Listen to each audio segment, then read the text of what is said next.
Magandang araw mga kaibigan. Bigyan natin ng reaction opinion itong post ni Dr. Rob Rances. Isinare niya ang pahayag ni Congressman Percy Sendanya ng Akbayan. Ito, pahayag ng kongresista. Representative Percy, hindi umano makakatulog ng mahimbing hanggat hindi nai-impeach si BP Sara. Grabe. Pagdumot kung sa Bisaya. Nagtanim na ng kawayan. Oh. If he really said he couldn't sleep, he'd be getting a check-up. Doktor ito Rob Rances.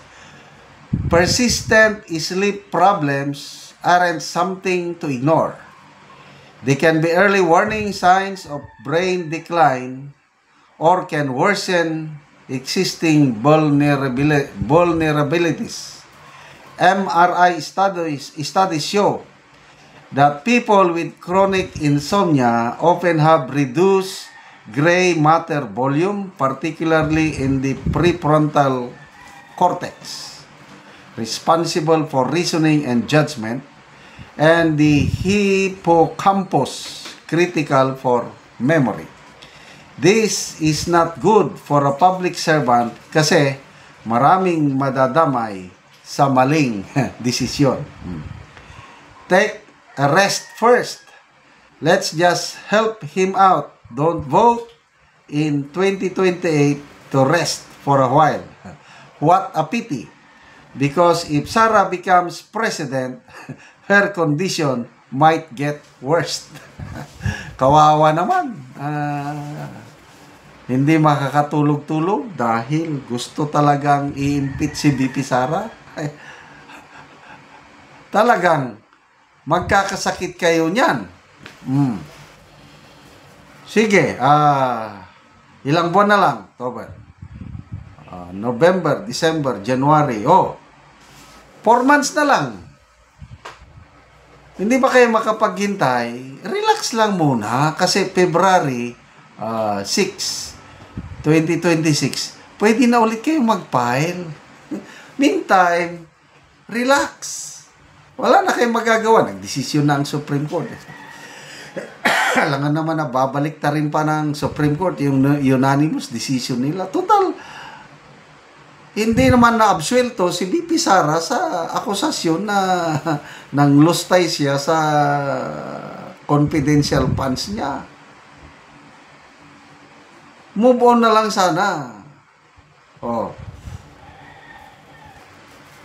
So we expect, mga kasama kong ka-DDS, talagang naghahanda na sila ngayon ng mas malakas na impeachment case laban kay BP Sara. Yung pahayag ng Ombudsman Remulla na bubusisihin nila ang SALN ni BP Sara, yun na yun, paghahanda nila. Baka ala CG Corona kasi na-impeach nila na tanggal through impeachment si CG Corona dahil sa SALN. Baka may masilip sila sa SALN, pandagdag sa kanilang articles of impeachment. So ngayon, lessons learned na nila, hindi na nila ulitin yung kamali nila na 1-year bar rule.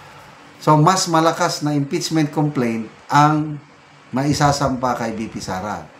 Kailang problema, lalong hindi makakatulog itong Congressman Sendanya ito kasi siyam na senador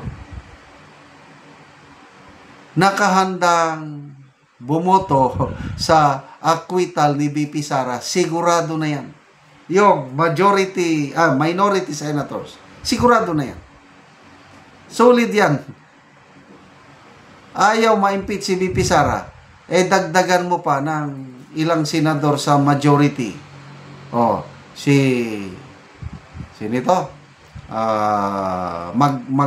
Magkapatid na Villar. 2 na yon. Senator Subiri, Senator Pia Cayetano, 4. 9 plus 13, majority. mag-acquit kay VP Sara, paano kayo makakatulong niyan? Kaya, yung Plan A, wala na, Plan A talaga, wala na. Plan A. Plan B, impeachment, wala rin. Plan C, ombudsman, wala rin dahil hindi naman pwedeng kasuhan ng ombudsman ang isang impeachable officer na kagaya ni VP Sara. Ang magagawa lang ng ombudsman ay yung tumulong sa pag-imbestiga para sa isang impeachment case. Kaya nga sinisimulan na nila busisin ang kanyang salin, whatever. Kaya ang labanan pa rin, impeachment. Paano sila mananalo sa impeachment? Kaya wala talaga silang kalaban-laban. Ang delikado lang sa ating VP Sara, yung kanyang physical security. Kaya kailangan tayong magdasal palagi. Ako, kasama sa dasal ko everyday, si Tatay Digong, VP Sara at ang kanyang mga kapatid na proteksyonan sila ng Panginoon. We need the Dutertes more than ever.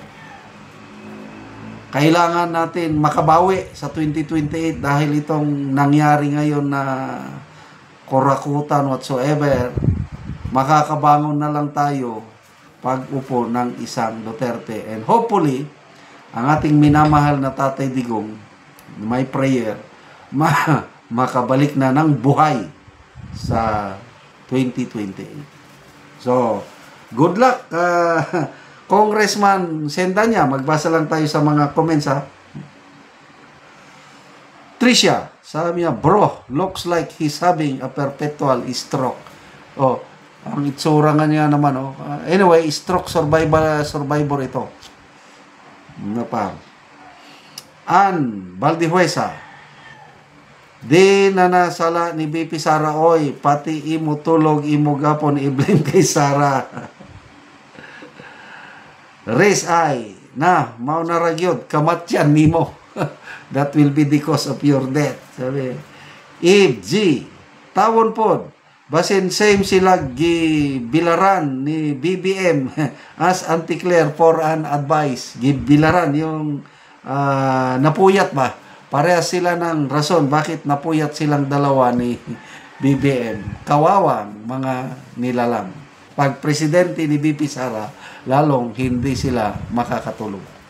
Okay, salamat mga kaibigan sa inyong pagsubaybay sa ating channel. Nakakatulong kayo ng malaki sa tribong Talandig ng Bukidnon dahil ang income natin sa channel na ito pantulong po sa tribo. Namimigay tayo ngayon ng mga libreng yero at pako sa tribo para makapagpatayo naman sila ng mas maayos na tirahan. Panoorin nyo ang video na ito. Muna ni ang mataga ano yero.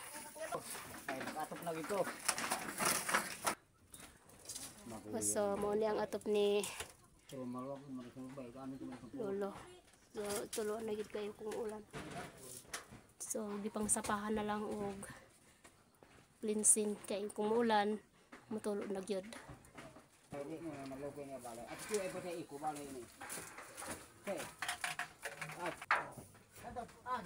So, karon pila na ni katuig ang inyong balay? 16 na So, 16 na katuig ang balay sa imong papa ni? Oo. So, 16 na usa dayon ani na day siya. Tungod sa among kalisod ay pagidi na inisdan sa Ginoo gatan sa video. Okay. So, 16 na years na usa na ani na day ang atop.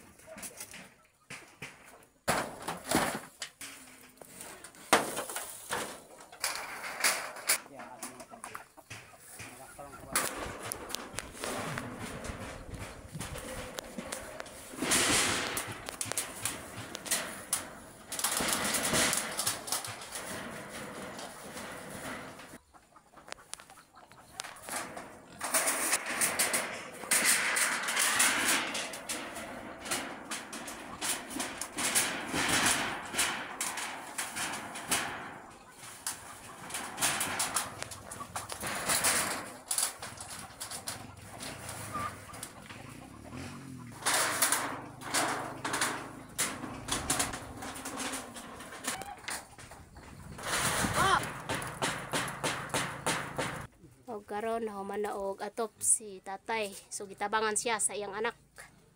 sa pag-atop o si tatay atong so tatay na ayuhan na ang imong balay, so dili na katuluan. Salamat sa Ginoo. Tek na ko. Sige tay, salamat pod.